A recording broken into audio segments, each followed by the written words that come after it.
Hello, my name is Avani Gupta, and today I'll be discussing the comparison of microbial loads on toothbrushes exposed to UVC light versus toothbrushes unexposed after use. Toothbrushing is encouraged to remove bacteria from the oral cavity to prevent the formation of plaques and to prevent cavities to promote overall oral health and overall body health.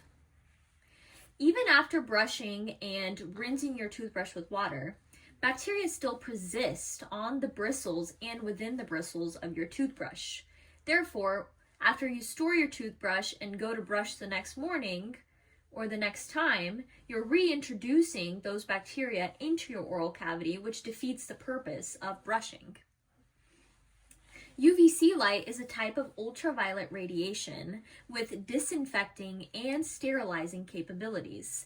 In fact, many medical offices and dental offices already use UVC light as a tool or a sterilizer for certain tools and equipment and surfaces in the offices. So my purpose to design this study was initiated by my intent to pursue dentistry as a career. I would like to spread the awareness of the significance of oral health and how it contributes to your overall body health. So in this study, I wish to compare the bacterial growth on toothbrush bristles that were exposed to UVC light versus toothbrushes that were not exposed to UVC light. We hypothesized that UVC treatment on toothbrushes could impact bacterial growth compared to the UVC unexposed toothbrushes. We predict that the UVC light exposed toothbrushes will present with reduced bacterial growth. To design the experiment, I first prepared a saliva solution. The saliva was provided by me, so I diluted my saliva with water to create my solution. Next, I prepared my toothbrushes. So I chose 3 yellow toothbrushes that were designated as the UVC exposed toothbrushes, and I chose 3 blue toothbrushes that were going to be the non-UVC exposed toothbrushes. So to prepare the toothbrushes, each toothbrush was dipped and soaked into the saliva solution for 2 minutes, which resembles the amount of time recommended to brush your teeth.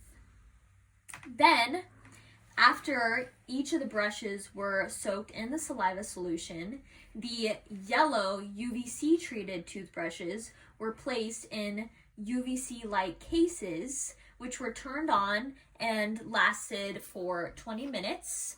And those cases were left on during the 24-hour storage period of the 6 brushes. The blue toothbrushes were just left open in the beakers, as you can see in the image provided, to resemble how most people store their toothbrushes at home. So after the 24-hour storage period, we prepared bacterial growth plates. So I used 6 trypticase soy agar plates, which are bacterial growth medium plates. And to prepare the plates, each toothbrush was pressed onto an individual plate 17 times. Then all 6 of these plates were incubated at 37 degrees Celsius for 1 week. After that 1 week, the plates were observed for analysis. So here are the results from the plates that were incubated after 1 week. As you can see, there was bacterial growth observed in both the UVC unexposed and UVC exposed toothbrushes. However, based off of the observations, it appears as the UVC exposed toothbrushes actually have more bacteria than the UVC unexposed toothbrushes.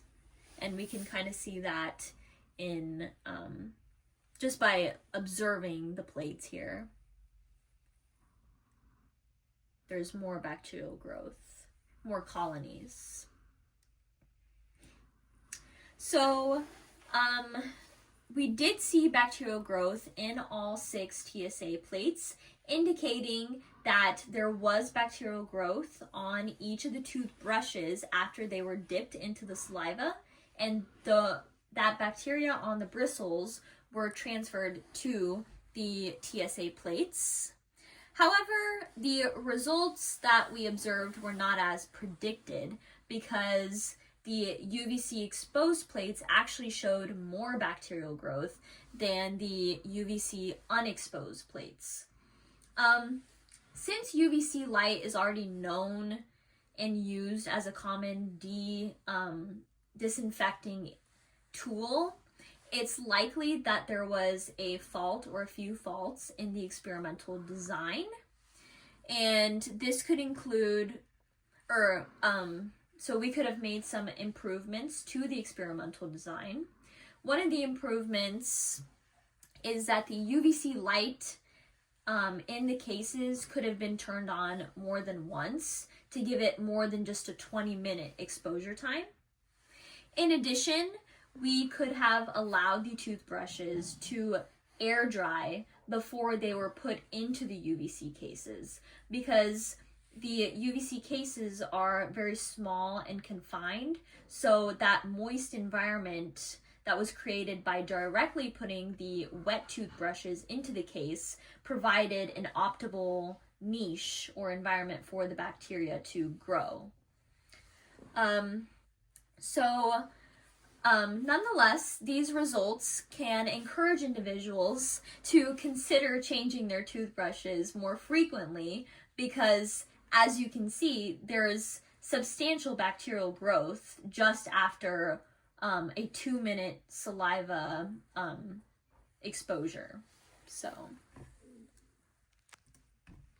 I was doing some research on some current UVC tools that can be used at home. So there's already several dentist recommended UVC tools for retainers and dentures, as you can see in this image here.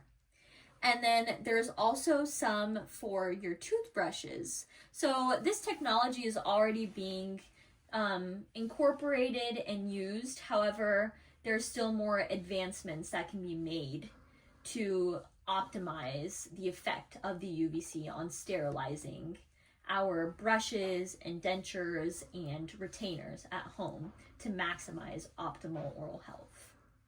Thank you.